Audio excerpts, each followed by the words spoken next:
Hey guys, before we get started this week, I just want to let you know that we have a very special announcement. That's right, to celebrate 1 year of the short story workshop, we're hosting our very own short story competition. So if you've written a story that you'd like us to feature on the podcast, send it to us. We want to read it. It can be any story up to 5,000 words long. It can be funny, scary, quirky, thoughtful, intriguing, whatever you like. Not only will the winning story be featured on the podcast, but there is a top prize of $75, plus the second and third place stories will get personalised feedback from us. For full details on how to enter, go to theshortstoryworkshop.com/competition. The closing date is November the 15th, 2021. And now for your regularly scheduled episode. Hello and welcome to the Short Story Workshop. In each episode we read a short story and then discuss it. I'm here with Matt and Simone. This week's story is The Masque of the Red Death by Edgar Allan Poe. Simone, you picked this story. Can you introduce us, please? So I wanted to do another Poe because he's a really good horror writer, I think. And this story in particular felt very apt to the time, so I kind of couldn't resist. I hope you enjoy it. Oh, I see what you mean about up to the times. Mm. Yep, okay. I was just going to ask, is this Halloween episode? Good question. I think it is. Oh, nice. I totally planned that. Oh, good timing. So, a nice spooky Halloween story for us. Here is The Masque of the Red Death by Edgar Allan Poe. The Red Death had long devastated the country. No pestilence had ever been so fatal or so hideous. Blood was its avatar and its seal, the redness and the horror of blood. There were sharp pains and sudden dizziness, and then profuse bleeding at the pores with dissolution. The scarlet stains upon the body, and especially upon the face of the victim, were the pest ban which shut him out from the aid and from the sympathy of his fellow men. And the whole seizure, progress, and termination of the disease were the incidents of half an hour. But the Prince Prospero was happy and dauntless and sagacious. When his dominions were half depopulated, he summoned to his presence 1,000 hale and light-hearted friends from among the knights and dames of his court, and with these retired to the deep seclusion of one of his castellated abbeys. This was an extensive and magnificent structure, the creation of the prince's own eccentric yet august taste. A strong and lofty wall girdled it in. This wall had gates of iron. The courtiers, having entered, brought furnaces and massy hammers and welded the bolts. They resolved to leave means neither of ingress or egress to the sudden impulses of despair or of frenzy from within. The abbey was amply provisioned. With such precautions the courtiers might bid defiance to contagion. The external world could take care of itself. In the meantime it was folly to grieve or to think. The prince had provided all the appliances of pleasure. There were buffoons, there were improvisatori, there were ballet dancers, there were musicians, there was beauty, there was wine. All these and security were within. Without was the Red Death. It was toward the close of the 5th or 6th month of seclusion, and while the pestilence raged most furiously abroad, that the Prince Prospero entertained his 1,000 friends at a masked ball of the most unusual magnificence. It was a voluptuous scene, that masquerade, but first let me tell of the rooms in which it was held. There were 7, an imperial suite. In many palaces, however, such suites form a long and straight vista, while the folding doors slide back nearly to the walls on either hand, so that the view of the whole extent is scarcely impeded. Here the case was very different, as might have been expected from the Duke's love of the bizarre. The apartments were so irregularly disposed that the vision embraced but little more than one at a time. There was a sharp turn at every 20 or 30 yards, and at each turn a novel effect. To the right and left, in the middle of each wall, a tall and narrow Gothic window looked out upon a closed corridor which pursued the windings of the suite. These windows were of stained glass whose colour varied in accordance with the prevailing hue of the decorations of the chamber into which it opened. That at the eastern extremity was hung, for example, in blue, and vividly blue were its windows. The second chamber was purple in its ornaments and tapestries, and here the panes were purple. The third was green throughout, and so were the casements. The fourth was furnished and lighted with orange, the fifth with white, the sixth with violet. The 7th apartment was closely shrouded in black velvet tapestries that hung all over the ceiling and down the walls, falling in heavy folds upon a carpet of the same material and hue. But in this chamber only, the colour of the windows failed to correspond with the decorations. The panes here were scarlet, a deep blood colour. Now in no one of the 7 apartments was there any lamp or candelabrum, amid the profusion of golden ornaments that lay scattered to and fro or depended from the roof. There was no light of any kind emanating from lamp or candle within the suite of chambers, but in the corridors that followed the suite there stood, opposite to each window, a heavy tripod bearing a brazier of fire that projected its rays through the tinted glass and so glaringly illuminated the room. And thus were produced a multitude of gaudy and fantastic appearances. But in the western or black chamber, the effect of the firelight that streamed upon the dark hangings through the blood-tinted panes was ghastly in the extreme, and produced so wild a look upon the countenances of those who entered, that there were few of the company bold enough to set foot within its precincts at all. It was in this apartment also that there stood against the western wall a gigantic clock of ebony. Its pendulum swung to and fro with a dull, heavy, monotonous clang, and when the minute hand made the circuit of the face and the hour was to be stricken, there came from the brazen lungs of the clock a sound which was clear and loud and deep and exceedingly musical, but of so peculiar a note and emphasis that, at each lapse of an hour, the musicians of the orchestra were constrained to pause momentarily in their performance, to hearken to the sound. And thus the waltzers perforce seized the revolutions, and there was a brief disconcert of the whole gay company, and while the chimes of the clock yet rang, it was observed that the giddiest grew pale, and the more aged and sedate passed their hands over their brows as if in confused reverie or meditation. But when the echoes had fully ceased, a light laughter at once pervaded the assembly. The musicians looked at each other and smiled as if at their own nervousness and folly, and made whispering vows, each to the other, that the next chiming of the clock should produce in them no similar emotion. And then, after the lapse of 60 minutes, which embraced 3,600 seconds of the time that flies, there came yet another chiming of the clock, and then were the same disconcert and tremulousness and meditation as before. But in spite of these things, it was a gay and magnificent revel. The tastes of the Duke were peculiar. He had a fine eye for colours and effects. He disregarded the decora of mere fashion. His plans were bold and fiery, and his conceptions glowed with barbaric lustre. There are some who would have thought him mad. His followers felt that he was not. It was necessary to hear and see and touch him to be sure that he was not. He had directed, in great part, the movable embellishments of the 7 chambers upon occasion of this great fete, and it was only guiding taste which had given character to the masqueraders. Be sure they were grotesque. There were much glare and glitter and piquancy and phantasm, much as what has been since seen in Hernani. There were arabesque figures with unsuited limbs and appointments. There were delirious fancies such as the madman fashions. There were much of the beautiful, much of the wanton, much of the bizarre, something of the terrible, and not a little of that which might have excited disgust. To and fro in the 7 chambers there stalked, in fact, a multitude of dreams, and these, the dreams, writhed in and about, taking cue from the rooms, and causing the wild music of the orchestra to seem as the echo of their steps.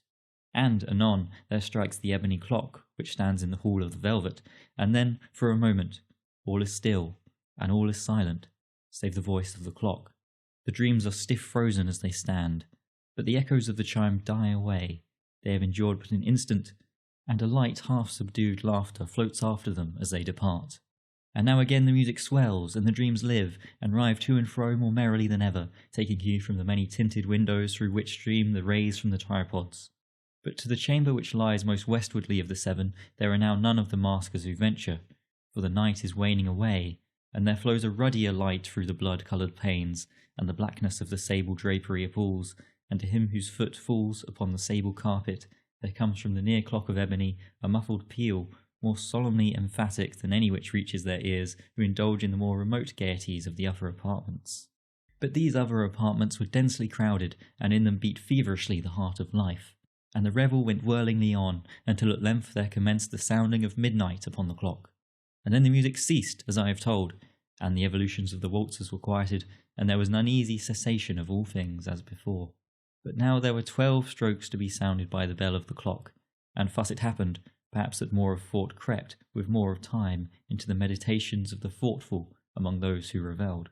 And thus too it happened, perhaps, that before the last echoes of the last chime had utterly sunk into silence, there were many individuals in the crowd who had found leisure to become aware of the presence of a masked figure, which had arrested the attention of no single individual before. And the rumour of this new presence having spread itself whisperingly around, there arose at length from the whole company a buzz or murmur, expressive of disapprobation and surprise, then finally of terror, of horror, and of disgust. In an assembly of phantasms such as I have painted, it may well be supposed that no ordinary appearance could have excited such sensation. But in truth, the masquerade licence of the night was nearly unlimited, but the figure in question had out-Heroded Herod and gone beyond the bounds of even the prince's indefinite decorum. There are chords in the hearts of the most reckless which cannot be touched without emotion. Even with the utterly lost, to whom life and death are equally jests, there are matters of which no jest can be made. The whole company, indeed, seemed now deeply to feel that in the costume and bearing of the stranger neither wit nor propriety existed. The figure was tall and gaunt, and shrouded from head to foot in the habiliments of the grave. The mask which concealed the visage was made so nearly to resemble the countenance of a stiffened corpse that the closest scrutiny must have had difficulty in detecting the cheat. And yet all this might have been endured, if not approved, by the mad revellers around. But the mummer had gone so far as to assume the type of the Red Death. His vesture was dabbled in blood, and his broad brow, with all the features of the face, was besprinkled with the scarlet horror. When the eyes of Prince Prospero fell upon the spectral image, which with a slow and solemn movement, as if more fully to sustain its role, stalked to and fro among the waltzers, he was seen to be convulsed, in the first moment, with a strong shudder, either of terror or distaste, but, in the next, his brow reddened with rage. "Who dares," he demanded hoarsely of the courtiers who stood near him, "who dares insult us with this blasphemous mockery? Seize him and unmask him, that we may know whom we have to hang at sunrise from the battlements." It was in the eastern or blue chamber in which stood the Prince Prospero as he uttered these words. They rang throughout the 7 rooms loudly and clearly, for the prince was a bold and robust man, and the music had become hushed at the waving of his hand. It was in the blue room where stood the prince, with a group of pale courtiers by his side. At first, as he spoke, there was a slight rushing movement of this group in the direction of the intruder, who, at the moment, was also near at hand, and now, with deliberate and stately step, made closer approach to the speaker. But from a certain nameless awe with which the mad assumptions of the mummer had inspired the whole party, there were found none who put forth hand to seize him, so that, unimpeded, he passed within a yard of the prince's person, and, while the vast assembly, as if with one impulse, shrank from the centres of the room to the walls, he made his way uninterruptedly, but with the same solemn and measured step which had distinguished him from the first, through the blue chamber to the purple, through the purple to the green, through the green to the orange, through this again to the white, and even thence to the violet, ere a decided movement had been made to arrest him. It was then, however, that the Prince Prospero, maddening with rage and the shame of his own momentary cowardice, rushed hurriedly through the 6 chambers, while none followed him on account of a deadly terror that had seized upon them all. He bore aloft a drawn dagger, and had approached, in rapid impetuosity, to within 3 or 4 feet of the retreating figure, when the latter, having attained the extremity of the velvet apartment, turned suddenly and confronted his pursuer.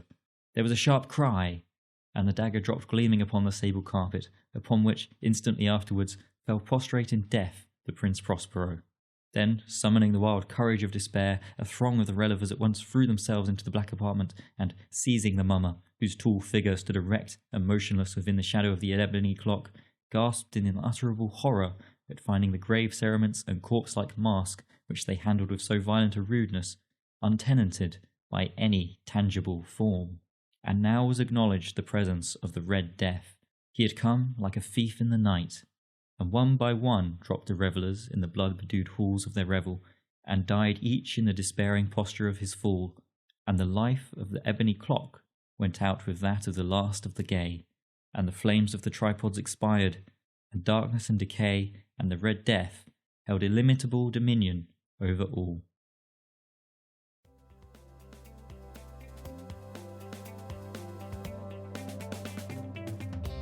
I love that when we read this story, it's going to end and it's just going to be like, and then everybody died, and then the music's going to come in like, do do do do do do, and we'll be like, yay! I love this story so much. The story's so great. I mean, I'm always a big fan of when everyone dies, you know me.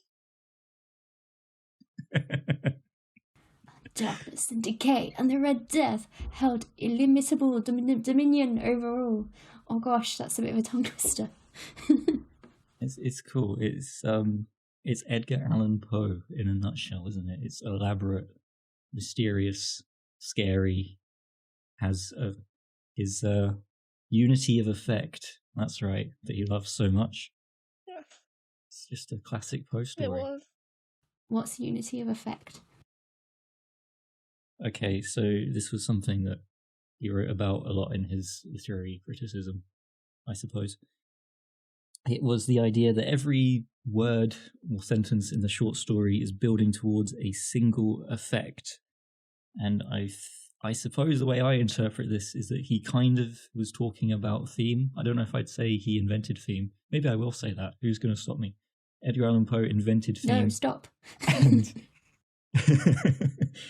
it shows in his stories, because this one is, everything in it is talking about mortality in some way. I'm also a sucker for a masquerade, so I love that he managed to stuff the creepy into the masquerade. Yeah, there's something just innately creepy about masks. I love it. I'm a bit obsessed, I will admit. Have you ever been to a masquerade? No, I want to throw one at some point in my life. I'm just waiting for the perfect opportunity, because if I do it, I want to do it right. I imagine, it would be quite intimidating to walk in and just see this wall of masked faces looking back at you and you can't tell who anyone is. Well, if I'm lucky, you'll find out on my next big birthday. Okay.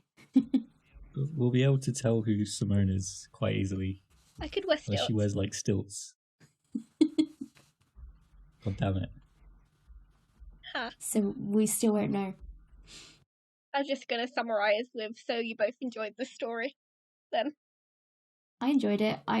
It's very prose heavy. Yeah, Poe tends to be, I think, quite often. Got quite a lush way of writing. He does. Well, it's a very creepy story, and it was done well. Yeah, it was original when he did it. Probably true. He wrote about creepy masked figures before it was cool, I'll have you know. I feel like it's become a bit of a trope in short stories to just get near the end and then just be like, by the way, everybody dies. And you're like, okay, it's one of these stories. Gotcha. Maybe imitation is the purest form of flattery.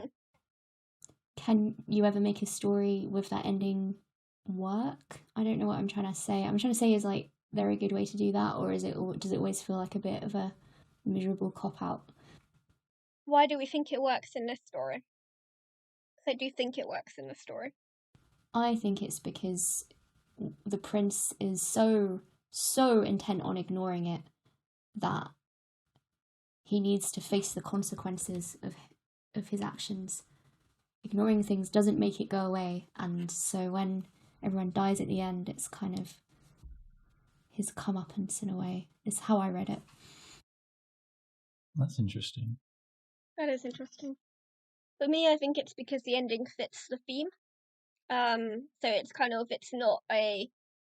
not really a twist ending in the way that I think a lot of modern stories might use the everyone dies as kind of shock value more than something that necessarily fits the tone of the story. Well, in this one, it very much fits the tone of the story, I think. Yes, that's a good point. I completely agree. I don't think we want everything to end up good for this rather selfish prince. What makes you say that he's selfish? He just ignores everyone dying and throws parties all the time. Surely he has a kingdom he should be looking after if he's a prince. I mean, that's a good point, but to a certain extent, what are you going to do? He's very much let the poor people die while we lock ourselves in here and party. Yeah, okay. You have a good point. I think even if you're the prince, if you're hit with the Black Plague, what do you do? It's 1800s. You can't be like, hey, everyone, go work at home. Use Zoom. That is true. But also, I think it's the idea of the excess of his parties in contrast to the suffering of everyone else. It's not him locking himself up away to kind of, take reasonable health measures within the story. It's very much lavish and laughing in the face of death, I suppose. At which point death comes to get revenge. Well, they're careless and they let him right in because he's wearing a mask. I read a bit online about this story because I was a bit curious about whether, obviously my reading of it now is kind of coloured by the interesting times we're currently in, but it seems a popular interpretation of the story is that it is about being unable to escape death. Is that how you read the story? Yes. So you can lock yourself away and smile and party all you want, but death is gonna come get you. That's rather a creepy idea. Yeah, but I think it's also kind of an important one, isn't there? Because there's so many stories about people trying to escape death, and in some cases they succeed. So I think particularly in the times you're living in, if you can't control that, it is possibly important to learn to accept it. Otherwise, what are you going to do? Spend your whole life worrying about it? I mean, the chilling part of this story for me is when the clock strikes and everyone stops and is still for a bit. Like they suddenly realize what they're doing, and then a moment later they will just go back to being normal again. Yeah. I always kind of viewed it a bit like a death toll, with those grand clocks. And it's like the passage of time and mortality, isn't it? Also, it's just a really great image for suspense.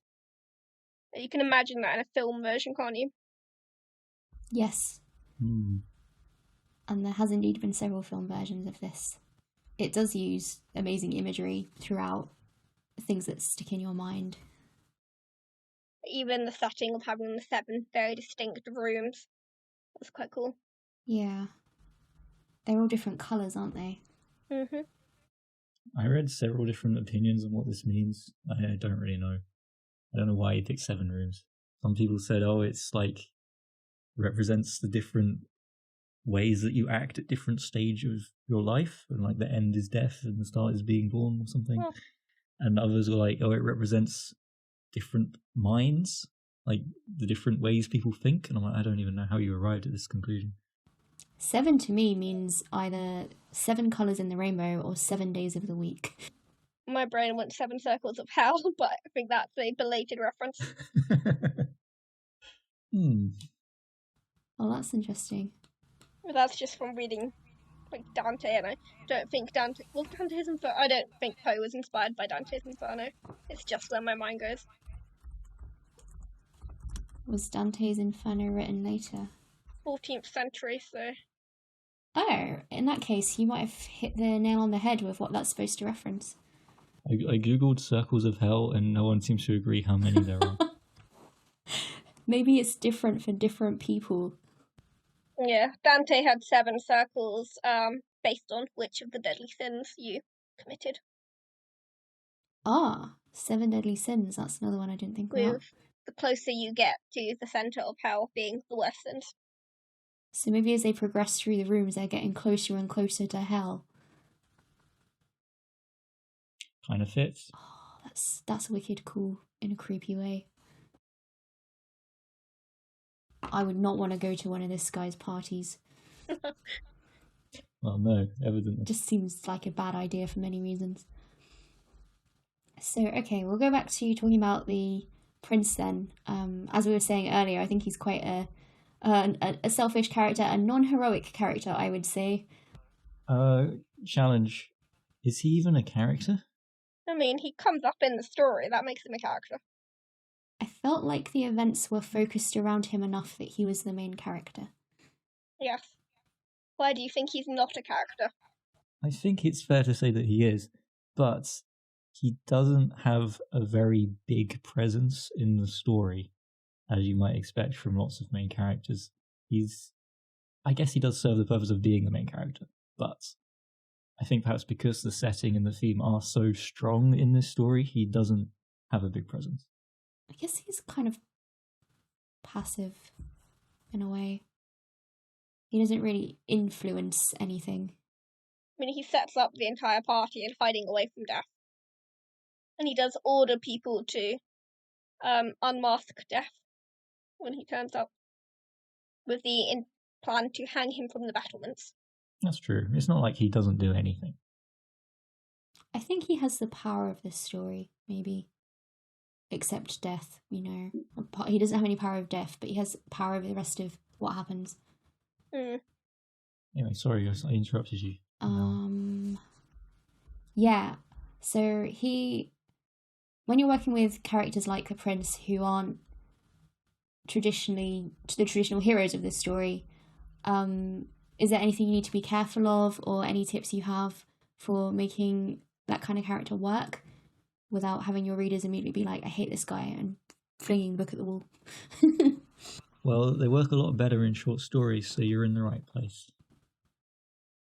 Why do you think they work better in short stories? If some guy's an asshole, you can put up with him for 20 minutes. If you want to read a novel, it's going to be more of a challenge. Yeah, I guess I can deal with an asshole for 20 minutes.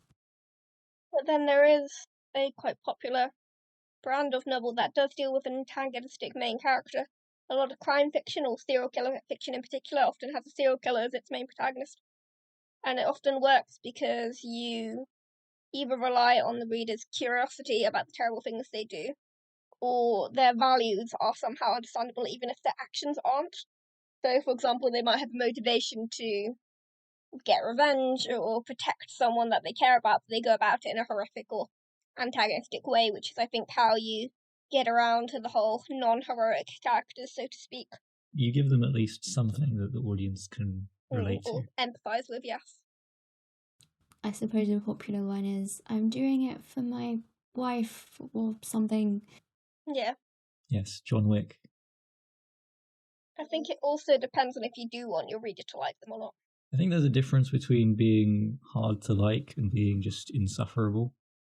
If your main character is really annoying, that's going to be more of a challenge than if they're just morally broken. Why do you think the final image of the empty mask costume has been used in pop culture so often? Because if you go on Wikipedia and look at the Mask of the Red Death in popular culture, it goes on for ages. It's been used in so many different things. Phantom of the Opera, The Shining, Persona 5, a Japanese role-playing game. It's just, wow, I didn't know this. And yet, of course, I recognised it in these other forms of media. Didn't know they came from this story, but this image has obviously lingered in culture somehow. Why do you think that is? I think it's because it is quite a striking image in the first instance, so it's an easy one for reference. I think because it's such an old story, it's culturally relevant in the sense that a lot of people can pinpoint what the story is, so it makes it an easy reference point across different cultures because it is so well known as a figure. In terms of masks in general, I think they are very useful for a lot of different themes. And there's something about the idea, isn't it, of someone being hollow on the inside, which is why the empty mask, I think, is so, I don't want to use striking again, but significant, I guess. Like, it's a horrific image, but also a kind of lovely one. Maybe there's something fearful about thinking that there's someone there and then discovering, nope, it was just a ghost, or they weren't real. But even, like, aside from the supernatural, a lot of stories talk about characters who are just empty inside. Like, it's, I think, a very common fear that there's just a lack in some people, and you can't necessarily tell from the outside. And the mask is a perfect image of that, or symbol of it. And it's like the idea of switching faces and you can't understand the people around you. Or people can pretend to be something that they aren't. There's just so much you can do with it.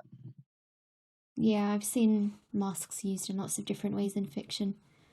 Like, it's a way of talking about identity, which I think is something that a lot of stories try to talk about, because it's a key question to just human life in general. And death and mortality is also another key one, which is what Poe's Masque is all about. They do fit together pretty well, don't they? Like maybe that's just one of the secret, like, fears innate in humanity that one day we'll just, like, puff into smoke and it will just be our costume lying on the ground or It's something. the idea of souls, isn't it? Like, if you've ever gone to a funeral and actually had an open casket, it's their face, but also not, which is, they look mask-like. I am gonna say it is a common fear. Yeah, and nobody wants to die, surely. And maybe that's why it's so resonant with people. Cool. So, that said, on a more cheerful, maybe potentially or more horrifying note, do you have any tips for creating strong imagery in horror? Or anything to say about the way Edgar Allan Poe does it? I love the way he uses the uncanny, which is the idea of something that's almost normal but not quite. Like, someone who smiles just a little bit too much. And I think that's something that can often be quite terrifying because it's close enough that we can understand and see the image and come across it in our daily life. But it's just a little bit odd and it makes your instincts prickle, a bit like a mask. But also like the clock. Again, a clock striking is nothing out of the ordinary, but the way it is used in the story makes it unnerving. And that's true of a lot of really effective horror. It's always close to reality in a way. Yeah, it's true, but not quite right.